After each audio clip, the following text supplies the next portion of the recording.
자, 할렐루야. 네, 오늘 기도하러 나오신 여러분들을 주님의 이름으로 환영하고 축복합니다. 여러분들 기도하러 오늘 이 밤에 나오셨고 하나님 만나러 이 자리에 나오셨는데, 여러분들 기도하는 중에 하나님을 만나게 되시고 또 여러분들의 묶인 모든 문제들이 풀어지게 되는 하나님의 역사가 있는 이 밤이 되시기를 주님의 이름으로 축원합니다. 오늘 이 시간에는 믿음은 크기가 아니라 바라보는 것이다, 믿음은 크기가 아니라 바라보는 것이다 라는 제목을 가지고 함께 하나님의 말씀을 나누도록 하겠습니다.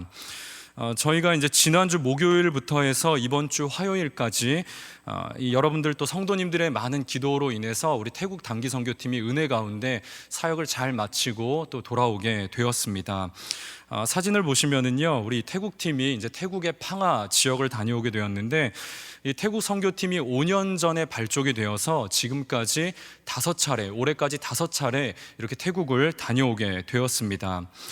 우리 무학교의 협력 선교사님이신 임재숙 선교사님이 섬기시는 이 팡하교회 그리고 크리스찬 센터를 중심으로 해서 인근에 있는 현지인 학교 또 그리고 현지 시장터로 나아가서 저희가 준비해 갔던 부채춤 또 태권도 악기 연주 또 이 각종 공연 이제 사역들을 진행을 했고요.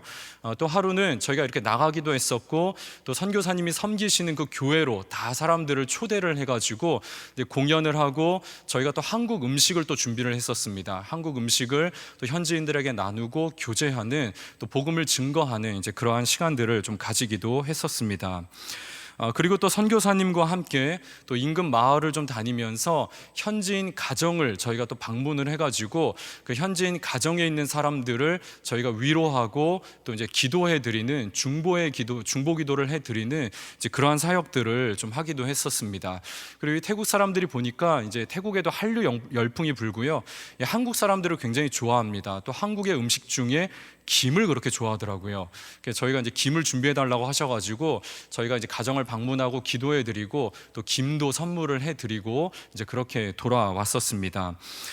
또 이제 이 태국 남부 지역을 크게 돌면서 저희가 이제 교회를 방문하기도 했었습니다. 다니는 교회들마다 또 교회를 위해서 저희가 뜨겁게 또 같이 찬양하고 또 중보기도 하는 이제 그러한 시간들을 함께 가지기도 했었습니다. 그리고 또 저희 팀에서 이제 CCTV 사업을 하시는 집사님이 계셨습니다. 그래서 아까 여기 이쪽에서 찬양을 하셨던 집사님 중에 한 분이십니다. 네, 그런데 이제 우리 그 집사님께서 현지 교회 또 안전을 위해서 또 교회들마다 이 CCTV를 또 달아드리는 또 귀한 사역들을 또 감당하고 돌아왔습니다. 이번 태국 사역이 특별히 더 귀했던 이유는 이 태국 남부 지역의 연약한 교회들을 돌아보았기 때문이었습니다. 이 남부 지역의 연약한 교회들을 돌아보면서 또 교회를 위해 뜨겁게 또 기도하는 시간들을 가졌는데, 그 시간들이 또 교회들에게 아주 큰 힘과 위로가 되기도 했었고, 함께 기도하는 저희들에게도 큰 은혜가 또 다가오기도 했었고요. 저희 또 자녀들이 또 함께 갔었기 때문에 아이들도 함께 기도하면서 이런 얘기를 하더라고요. 아이들이 좀 기도하는 걸 보니까 조금 무섭기도 한데 그래도 기도하는 걸 보니까 더 기도하고 싶어졌어요. 아이들의 입에서 이런 얘기도 나오고, 또 아이들 목소리가 저도 막 기도하는데 막 아멘 막 이렇게 소리가 막 이게 아이들 목소리가 이렇게 또 들리는 것을 저도 좀 함께 경험을 했었습니다. 저희가 이 베이스 캠프로 삼았던 팡하 지역을 비롯해서 이 태국의 남부 지역은요, 기독교 인구가 1%밖에 되지 않는다고 합니다. 태국도요, 이제 대도시를 중심으로 방콕, 또 치앙마이, 치앙라이 이런 데는 선교사들이 한 200~300명씩 된다고 하고요. 많은 교회들도 이제 상당히 많이 있다고 합니다. 그런데 이 태국 남부 지역은 기독교 인구가 1%밖에 되지 않고, 또 지금 이제 무슬림들이 막 급증하고 있어서 평균 무슬림 인구가 한 20%가 넘는다라고 합니다. 그리고 일부 지역에서는요, 무려 80~90%가 넘는 아주 거의 대다수가 이 무슬림이 차지할 정도로 그런 지역도 있었다라고 해요. 그렇게 이제 그러한 상황인데다가 또 이 남부 지역이 교육이나 환경이 전체적으로 좀 열악한 편입니다. 의료 시설들도 굉장히 열악하고요. 또 이 북쪽과 남쪽, 저희도 왜 지역을 넘어가면은 지역 문화가 다르고 언어가 달라지는 것처럼 이 북쪽과 남쪽이 언어도 조금 다르고 문화도 좀 다르다 보니까 이 북쪽에서 도와주려고 내려오셨던 분들도 이곳에 잘 적응을 하지 못하고, 또 교육이나 의료 환경 여러 시설들이 좋지 못하니까 또 자녀들 때문에라도 다시 이제 올라가게 되는 그러한 상황들이 상당히 많다고 들었습니다. 그러다 보니까 남부에 있는 이 선교사님들이요, 숫자도 많지 않고 교회도 많지도 않고, 근데 그것도 이제 옆에 동력자들이 많지 않다 보니까 굉장히 외로워하고 계신 모습들을 저희가 보게 되었습니다. 그러다 보니까 저희가 그냥 가가지고 그냥 같이 기도해드리고 찬양 같이 하고 이렇게만 하는데도 그분들이 너무 반가워하시고 많이 위로를 받는 모습들을 보게 되었습니다. 그래서 이번 태국 사역은 그 어느 때보다 이 태국의 남부 지역을 위해 간절히 기도하는 더 특별한 시간이 되지 않았나 싶습니다. 이 세계 선교부 산하에 이제 여러 단기 선교 팀들이 있죠. 그런데 이 팀들마다 고유의 색깔들이 다 있는데, 특별히 이 태국 선교팀은 이제 그 특징이라고 한다면 가족이 함께하는 선교라고 하는 특징을 가지고 있습니다. 제가 이번 태국 선교지를 다니면서 선교사님들을 만날 때마다 한결같이 들었던 이야기가 있었습니다. 내가 많은 선교팀을 받아보았지만 가족이 이렇게 함께 선교지에 나온 것은 내가 처음 보았다. 그러면서 또 하시는 말씀이 가족이 함께 나와 있는 것을 보니까 너무 좋다는 거예요. 그리고 자기가 항상 이제 뭐 청년들, 장년들 위주로만 이렇게 이 선교 사역을 많이 생각들을 했었는데, 가족이 함께 나와서 선교하는 모습들을 보니까 이 가족 선교에 대해서도 한번 좀 패러다임을 좀 바꿔볼 필요도 있겠다. 이제 이런 생각, 이런 말씀들을 하시는 것을 제가 옆에서 또 듣게 되었었습니다. 그리고 실제로 저희 태국팀이 5년 전에 이 팡하 지역을 갔던 것이 계기가 되어가지고요, 이 팡하 지역의 다음 세대의 문이 활짝 열리게 되었었습니다. 이제 5년 전에 처음으로 이제 부모님과 자녀들이 이 팡하 지역에 가서 이제 준비해간 아까 그 사진에 보셨던 그러한 공연들을 이제 학교와 또 현지 시장에서 많이 하게 되었는데, 이것이 계기가 되어가지고요, 선교사님이 현지 학교에 들어갈 수 있는 문이 열리게 되었습니다. 그러면서 이제 청소년 사역의 문이 열려지게 되었고, 그리고 나서 이제 한 5년 정도 시간이 흐르면서 지금은 이 선교사님 이 교회에 청소년들이 이제 조금씩 들어오기 시작을 하고, 또 도심지에서 이 학교와 연계해가지고 아주 적극적으로 사역도 하시고, 또 문화센터도 여시고, 또 그리고 이제는 청소년들을 위한 수련회까지 하시는 것을 저희가 보게 되었습니다. 그리고 이제는 한 발 더 나아가가지고요, 이 태국에도 깨진 가정들이 너무나 많습니다. 망가진 가정들이 많고요, 방치된 아이들이 많은데, 가정이 회복돼야 또한 이 신앙이 회복된다, 이제 또 이런 마음들을 가지시고 가족 수련회를 또 계획하시고 저희들에게 좀 기도 요청하시는 것들을 저희가 듣게 되었습니다. 제가 지금까지 이제 뭐 가족 선교에 대해서 또 태국 선교에 대해서 이렇게 뭐 좋은 피드백들을 이렇게 좀 드렸는데요, 사실 가족이 함께 선교에 동참한다는 것, 그렇게 쉬운 이야기는 아닐 겁니다. 이 태국팀에 참여하시는 분들이 대부분 이제 30, 40대 젊은 가정들인데, 요즘 직장에 칼바람이 부는데 그 와중에 시간을 내서 헌신한다는 것 결코 쉬운 일은 아닙니다. 더욱이 자녀들이 또 나이가 어리다 보니까 이 아이들이 과연 현지에서 과연 잘 적응할 것이냐, 또 현지의 뭐 기후, 음식, 풍토, 뭐 질병, 여러 가지 것들이 과연 아이들이 잘 견뎌낼 수 있을 것이냐, 부모로서 좀 걱정이 되기도 합니다. 그리고 여러분, 지금 온 가족이 함께 가는 것이기 때문에 이 비용 또한 만만치가 않습니다.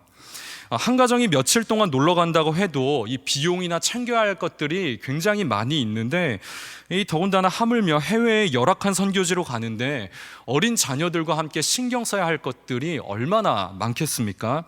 그런데 선교에 참여하시는 가정들이 한결같이 하시는 말씀이 있었습니다. 저희가 상황을 보며 할 수 있는 게 아무것도 없는 것 같은데, 그렇다고 우리가 상황을 바라보고 사는 사람들은 아니잖아요, 목사님.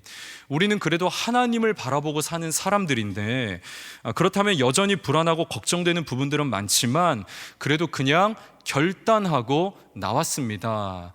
대부분 이렇게 고백을 하시는 것들을 제가 듣게 되었습니다. 제가 태국팀에 참여한 이 가정들의 고백을 들으면서 이러한 생각이 좀 들었습니다. 믿음은 바라보는 것이구나. 믿음은 바라보는 것이구나.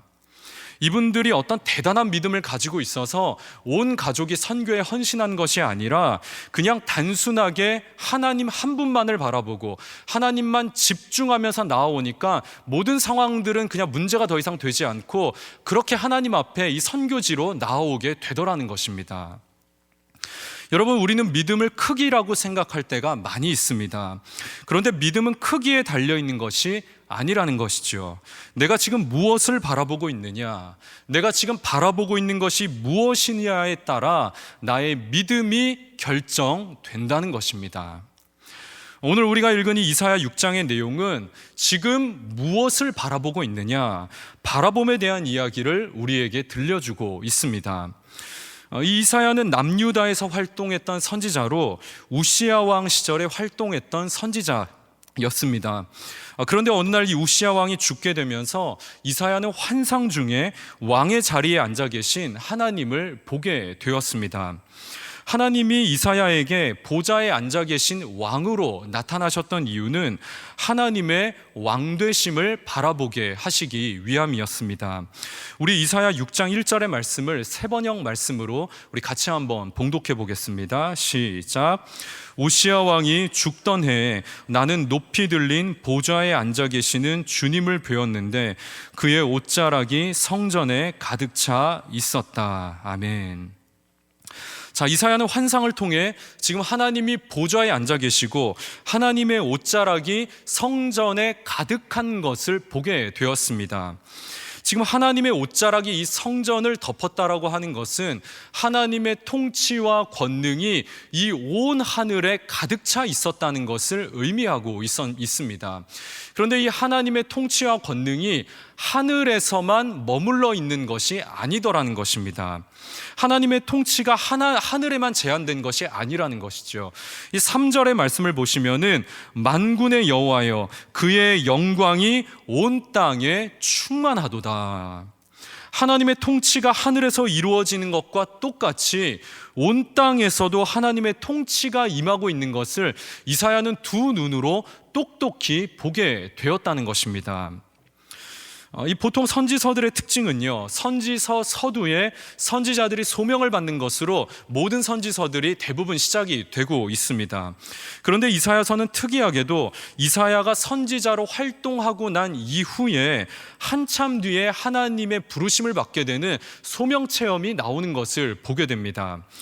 그래서 학자들 간에도 이사야가 언제 소명을 받았느냐 이 주장들이 좀 설왕설래하기는 합니다. 그러나 이사야 1장 1절을 보면은 분명히 이 우시야 왕이 살아 있을 때에 이사야가 활동을 하고 있었던 것으로 명시를 해놓고 있어요. 그래서 이사야는 우시야가 살아 있었을 때 선지자로 활동을 하고 있었고 이 우시야 왕이 죽던 그 해에 환상을 통해서 하나님의 부르심을 받게 되었다는 것입니다. 자, 그렇다면 이사야는 왜 우시야가 죽고 난 이후에 강렬한 소명 체험을 하게 되었느냐라는 것입니다. 그 이유는 이 땅의 진정한 왕은 우시야 왕이 아니라 하나님이라는 사실을 알려주시기 위해 하나님은 우시야가 죽고 난 이후에 왕의 보좌 가운데 앉아서 왕으로 나타나셨다는 것입니다. 사실 이 우시야 왕은 당시에 많은 사람들이 포스트 다윗으로 생각할 정도로 상당히 좋은 왕이었습니다. 이스라엘 사람들에게 다윗하면 분열되어 있었던 이스라엘을 하나로 통합했고 또 영토를 크게 확장하면서 가장 영광스러운 시대를 일구었던 왕으로 기억되고 있습니다. 마찬가지로 이 우시야도 남유다의 군사력을 강화했고요. 또 농업을 장려하면서 정치, 경제, 사회 여러 분야에서 아주 강력한 국가를 이루었습니다. 사진에서 보는 것과 마찬가지로 우시야 시대 때 이 주변 정세는요, 이 강대국들로 둘러싸여 있었습니다. 이 북쪽에는 당시 고대 근동의 강자였던 이 아시리아가 호시탐탐 남쪽으로 내려오려고 이제 노리고 있었고요. 또 서쪽으로는 블레셋과 이집트가 있었습니다. 또 동쪽으로 가면은 모압과 암몬, 또 아람이 있었습니다. 이렇게 사방이 이방 민족들로 둘러싸인 상황에서 우시야는 강력한 군사력으로 아시리아의 침공을 막아냈고 또 모압과 암몬으로부터는 조공을 받아내게끔 만들었습니다. 또한 블레셋과 이집트가 더 이상 침공하지 못하도록 방비를 튼튼하게 했을 뿐만 아니라 계속해서 영토를 확장해 나갔습니다. 그리고 농업을 계속 장려하면서 이 내수 경기 또 활성화에 굉장히 힘을 썼습니다. 그래서 우시야가 살아있는 동안에 이방 민족들은 남유다를 쉽사리 침범하지 못했고 이 남유다 사람들은 우시야의 공적을 칭송하면서 우시야를 포스트 다윗, 그러니까 이 다윗과 같은 왕으로 생각을 했다는 것이죠. 그리고 이 이사야 선지자도 우시야를 잘 도우면 다윗과 같이 우리도 강력한 그리고 영광스러운 나라를 회복하게 될 것이다 라고 생각을 했다는 것입니다. 그런데 이러한 상황에서 우시야 왕이 죽게 되었습니다. 더욱이 우시야의 뒤를 잇게 되는 요담 왕은 우시야에 비하면 그리 강력한 왕이 못 되었습니다. 그러다 보니 사람들은 우시야를 더욱 추억을 하게 되었고 나라의 앞날을 놓고 걱정하기 시작을 했습니다. 이제 우리의 앞날은 어떻게 되나? 이제 우리나라의 국방은 누가 책임을 질 것이며 우리나라의 경제는 도대체 앞날은 어떻게 될 것이냐, 이 사람들이 걱정을 하기 시작했다는 것이죠. 이제 그러한 상황에서 하나님은 이사야에게 보좌에 앉아 계신 왕으로 나타나셨다는 것입니다. 하나님이 이사야에게 보좌에 앉아 계신 왕으로 나타나셨던 이유, 이 땅의 왕은 사람이 아니라 오직 하나님이라는 사실을 알려주시고자 하나님은 이사야에게 왕의 모습으로 나타나셨다는 것입니다. 자, 그런가 하면 두 번째로 하나님께서 이사야에게 보좌 환상을 보여주셨던 이유는 하나님의 거룩하심을 바라보게 하시기 위함이었습니다. 우리 이사야 6장 2절과 3절의 말씀을 다 같이 봉독하도록 하겠습니다. 시작. 스랍들이 모시고 섰는데 각기 6날개가 있어 그 둘로는 자기의 얼굴을 가리었고 그 둘로는 자기의 발을 가리었고 그 둘로는 날며 서로 불러 이르되 거룩하다 거룩하다 거룩하다 만군의 여호와여 그의 영광이 온 땅에 충만하도다 하더라. 아멘. 자, 이사야는 환상을 통해 지금 보좌에 하나님이 앉아 계시고 또 그 주변에 스랍들이 날아다니면서 거룩하다 하나님을 찬양하고 있는 것을 보게 되었습니다. 그런데 지금 이 스랍들이 거룩하다 거룩하다 거룩하다 거룩하다는 말을 3번 반복하고 있는 것을 보게 되었습니다. 이 고대 사회에서 같은 말을 3번 반복하는 것은 최상급을 의미합니다. 다시 말해 하나님은 어떤 분이신가 하면 하나님은 이 세상에서 가장 거룩한 존재라는 것이죠. 하나님은 피조물인 인간과는 근본적으로 다른 가장 거룩한 존재라는 것을 알게 하시기 위해서 스랍들의 입술을 빌려 자신의 거룩함을 드러내셨다는 것입니다. 자, 하나님이 얼마나 거룩한 분이신가 하면 이 스랍들의 행동을 잘 보면 알 수가 있습니다. 이 스랍들에게 날개가 6이 있었다고 하는데 그 중에 2 날개로는 먼저 얼굴을 가렸습니다. 이 구약 성경을 보면 하나님의 얼굴을 보는 자는 죽는다고 기록이 되어 있습니다. 우리 출애굽기 33장 20절 말씀을 같이 한번 읽어보겠습니다. 시작. 또 이르시되 내가 내 얼굴을 보지 못하리니 나를 보고 살 자가 없음이니라. 자, 디모데전서 6장 16절의 말씀도 같이 한번 읽어보겠습니다. 시작. 오직 그에게만 죽지 아니함이 있고 가까이 가지 못할 빛에 거하시고 어떤 사람도 보지 못하였고 또 볼 수 없는 이시니 그에게 존귀와 영원한 권능을 돌릴지어다. 아멘.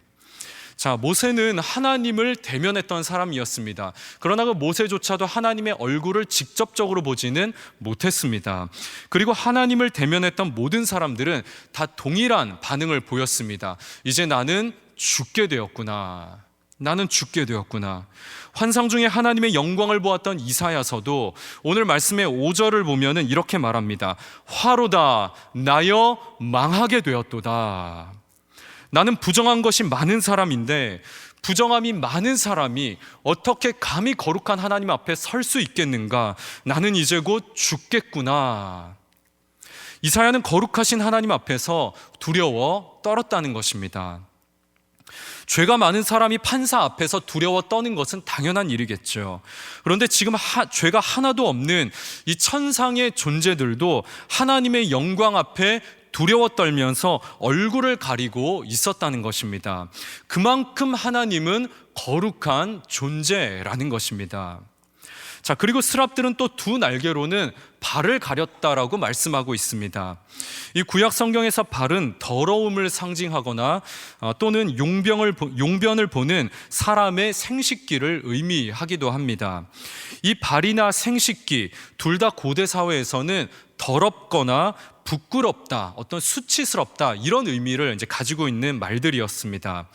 그런데 스랍들은 더러운 존재는 아니었기 때문에 이들이 발을 가리었다는 것은 하나님 앞에서 취할 수 있는 가장 공손한 태도로 하나님 앞에 서 있었다는 것을 의미한다라는 것이죠. 그리고 이 스랍이라는 이름 자체가 불타는 것들이라는 뜻을 가지고 있습니다. 다시 말해 이 스랍들은 불타는 존재로서 하나님 앞에 서 있었다는 것입니다. 그러니까 이 불이라고 하는 것은 무엇입니까? 모든 더러운 것들을 다 태워버리죠. 그리고 이 금을 재련하는데도 이 불이 사용되고는 합니다. 다시 말해 스랍들이 불타는 존재였던 이유는 하나님 앞에서 모든 더러운 것들을 태우기 위함이었고, 하나님 앞에서 흠없고 정결한 존재로 서 있기 위함이었습니다. 이렇게 죄 없고 거룩한 스랍들조차도 자신을 끊임없이 정결하기 위해 애를 쓰고 있었고, 또 하나님 앞에서 극도의 거룩함을 유지하려고 자신을 하나님 앞에서 가리고 있었다라는 겁니다. 여러분, 하나님은 스랍들을 통해 자신의 거룩함을 드러내려고 이 스랍들의 모습을 보여주셨다라는 것입니다. 그래서 하나님은 이사야에게 말씀을 하시는 거예요. 너희도 이 스랍들과 같이, 스랍들이 지금 거룩하신 하나님을 바라보고 있는 것처럼 너희도 거룩하신 하나님을 바라보아야 한다라는 메시지를 주시고자 이 스랍들을 보여주셨다라는 겁니다. 이는 당시 남유다가 하나님을 거역하고 또 하나님의 거룩함과는 상관없는 삶을 살았던 이 남유다에 대한 경고이자 회개의 메시지였습니다. 그리고 또 이사야는 이전까지 자신의 의지나 어떤 의로움, 또 유력해 보이는 왕을 의지하면 이 세상이 바뀔 것이라고 굳게 믿고 있었죠.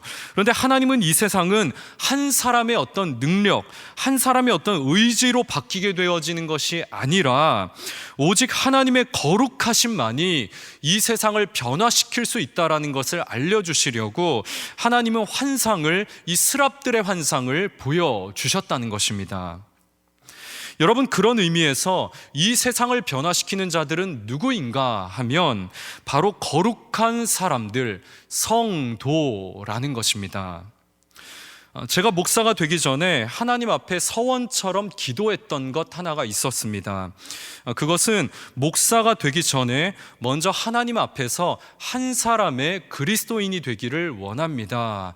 제가 한 사람의 그리스도인으로 살아가겠습니다. 이런 기도를 하나님 앞에 참 많이 드렸었습니다. 그리고 지금까지도 저는 그 기도를 드리는 중에 있습니다.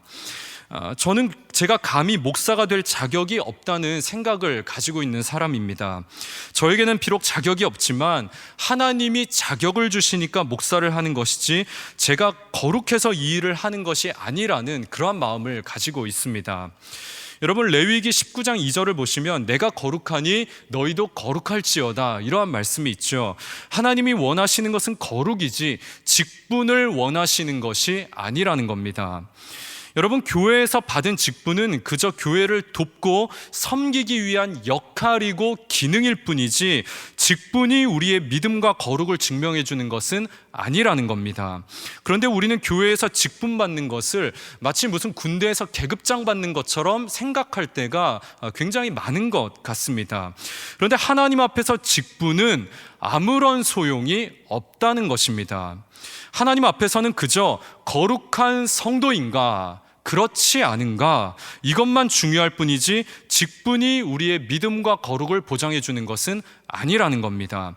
그래서 하나님이 우리에게 붙여주시는 최고의 호칭은 바로 성도입니다. 너희는 성도다, 너희는 거룩한 하나님의 사람들이다, 이보다 더한 찬사와 칭호는 없다라는 겁니다. 그런데 이렇게 귀한 성도라는 호칭이 지금은 교회에서 이 처음 나오는 초신자들, 또 교회에서 좀 믿음이 연약한 사람들, 이러한 부류의 사람들을 부르는 그러한 말로 격화된 것이 저는 너무나 안타깝다라는 생각이 참 많이 들어요. 우리는 직분을 바라보기보다는 성도, 거룩한 하나님의 사람들이라는 사실에 더욱 주목해야 한다라는 겁니다. 우리에게는 세상을 변화시킬 만한 어떠한 능력이나 거룩함도 없습니다. 우리가 이 사실을 인정하기 시작할 때 그때부터 하나님의 은혜가 우리 가운데 부어지기 시작하고 하나님이 그때부터 우리를 통해 일하시기 시작한다라는 겁니다. 그래서 우리는 무엇을 바라보아야 되느냐? 우리 안에 능력 없음을 바라보아야 되고, 우리의 능력이 되시고 우리에게 거룩함을 덧입혀 주시는 거룩하신 하나님만을 바라보아야 한다는 것입니다. 자, 마지막 세 번째로 하나님이 이사야에게 환상을 보여주셨던 이유는 하나님의 시선으로 문제를 바라보게 하시기 위함이었습니다. 지금 이사야 선지자가 보았던 환상과 이 유사한 환상을 몇백 년 뒤에 사도 요한이 보게 되었습니다. 우리 요한계시록 4장 1절의 말씀을 다 같이 한번 읽어보도록 하겠습니다. 시작. 이 일 후에 내가 보니 하늘에 열린 문이 있는데 내가 들은 바 처음에 내게 말하던 나팔 소리 같은 그 음성이 이르되 이리로 올라오라. 이후에 마땅히 일어날 일들을 내가 내게 보이리라 하시더라. 아멘. 자, 요한계시록 4장은 사도 요한이 보았던 그 천상의 예배를 지금 기록해 놓고 있습니다. 이사야가 보았던 이 예배 장면과 상당히 유사한 것을 보게 됩니다. 사도 요한이 지금 황홀경에 빠져가지고 넋을 잃고 이 예배 장면을 보고 있는데 말씀이 들려오는 거예요. 이리로 올라오라. 지금 그냥 밑에서 가만히 있지 말고 위로 올라와서 바라봐라 라고 말씀을 하시는 겁니다. 하나님이 사도 요한에게 천상의 예배를 보여주시면서 위로 올라오라고 말씀하셨던 이유는 지금 당하고 있는 모든 문제들을 위로 올라와서 바라보라고 말씀을 하시는 겁니다. 지금 당면한 문제들을 하나님의 시선으로 바라보게 된다면 더 이상 문제는 문제가 아니라는 것을 알게 된다라는 것이죠.